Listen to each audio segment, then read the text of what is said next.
What's good, homies? We are back with a freshly painted engine block. It looks very good on camera, very good far away, but as you get close up, it kind of looks like a little cruddy. But it's for the sake of a clean engine, and also when or if oil leaks start to happen, you know, you can see them better than a dirty engine. So we just painted that thing up real quick. It's jumping. So we can actually take this oil filter off and we can install our glow shift oil filter adapter. We can actually see if it works, because I'm not too sure if it fits. I did my research, I looked up the proper thread pitch, and it said it was for basically universal Honda everything. Even though it had specific engine designations, you know, you could choose from which shift oil adapter that you wanted. I still got one that was like a K24 oil adapter, so we're gonna see right now if it fits. But we're gonna see if we can not make a mess and have oil outside. Alright, home skillets. So we're gonna try to take this off and not dirty up our engine that we just freshly painted. It's pretty dry, but we're gonna really try to not mess this up. Let's see, I hope it doesn't run down. The engine's tilted, so it shouldn't spill too bad. Wow, the oil out of this is pretty clean.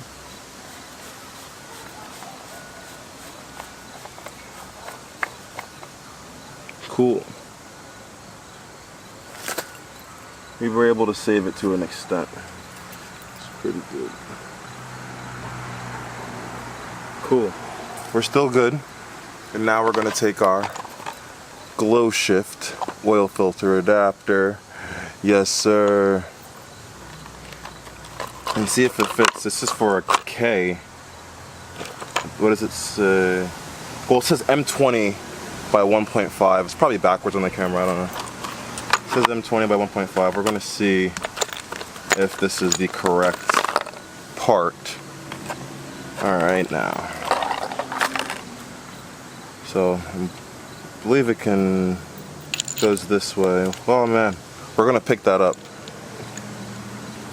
I'm pretty sure, I might remember, it's like this. Because you want the rubber side to be facing the metal surface, and then the filter itself has a rubber gasket on it, so this is the surface that the filter goes onto. I'm not sure which way I want to have this clocked, but I might have it to the side. But we do want to get some oil on the surface of this. Want to get a little bit of oil on this. I was told to always do this. Doesn't have to be a lot, just a little bit.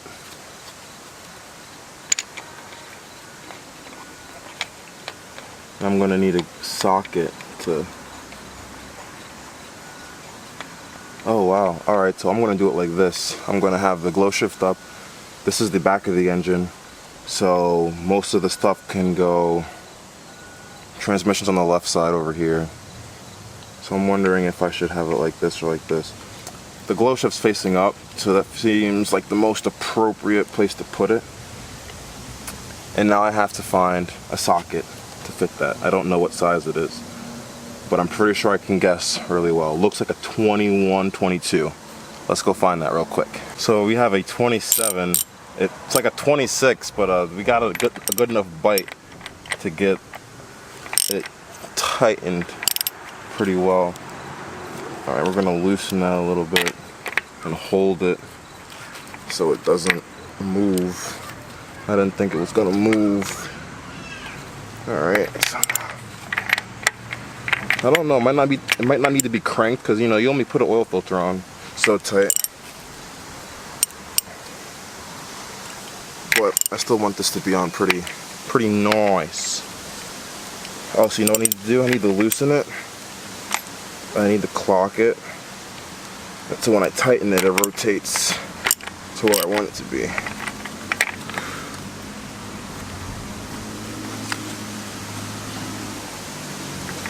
I really can't fold this anymore. Doesn't need to be super tight, but I want it to be good. This might be the max, to be honest.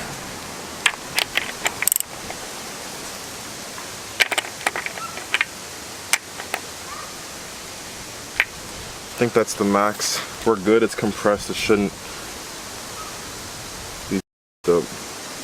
Just don't want metal shavings in that. So here we go. We got our glow shift installed. Bam. Look at that, home skillets. We're making some progress. Engine's looking good. It's coming together mighty nicely. I have no complaints. No complaints. We're on the tripod. So this is going to be our fun build. We're going to see how much we can get out of this thing reliably before it starts giving us issues. And I also have one more thing to show you, home skillets. Just came in the mail today. Well, two things. Let me just get to it.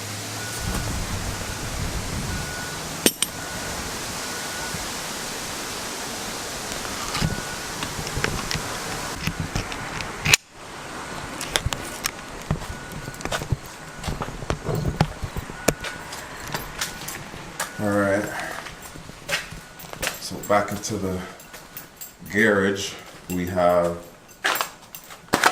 this box and, oh, we have another box. I'll explain what that is. It looks crazy, don't it? So, we'll pop a squat real quick.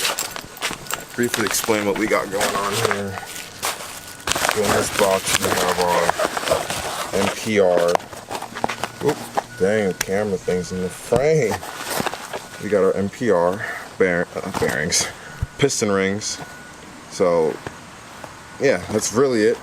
Not gonna open them, no need to. The pistons are still in the concoction. We're gonna have to take those out soon because we're gonna put them inside of the block very, very, very soon. And I'm really excited about it. So there's this. Oh, we're also waiting for our Wiseco 85mm piston installer, the piston ring compressor tool. We got that good quality thing. So we have this and these. I'm gonna try to open it with one hand. So these are, dang, I had another two in here. I don't know what happened to them. Okay. Dang. Alright. I have to find those other two. Now what we have here are, alright, we have needle ball bearings. Now I have this theory that you can use needle ball bearings instead of traditional ball bearings. No, my apologies. These are called needle roller bearings. Drawn cup needle roller bearings. And I'm like, yo, ball bearings are, you know, essentially the same thing, but these are like needle rollers. Like, if I can, I'm gonna take one out, show you guys exactly how these things are constructed. Because I found these in the dimensions of my turbo journal bearings, and I'm like, yo, imagine you can like replace them with needle drawn cup needle roller bearings. But there's only one problem. As you can see right now, there's no oil holes on the outside of the bearing. So if you look on the inside, let's see if we can get a better. So here we go. There are no oil holes on like the outside of the bearing because this goes into like the little journal surface, whatever, right? And on the outside there's like a oil jet that, you know, as this spins, there's holes on the outside of this. Let me back this camera up. And I have to somehow get oil holes on the outside of this.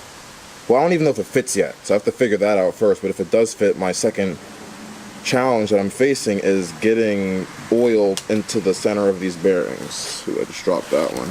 But yes, stay tuned for this, home skillets. We're gonna see if we can DIY some eBay turbos. And I'm gonna wrap this video up here, home skillets. Sorry for the hair in my face, but I feel so cool with it. It's like, nah. But the engine's coming along very, very nicely. We have piston rings in. We got our glow shift oil filter adapter in. I need to put those little plugs in them so nothing gets inside. And we got our drawn cup needle roller ball bearings that we're going to try to put into a turbocharger. And we're going to try to machine these to actually work properly.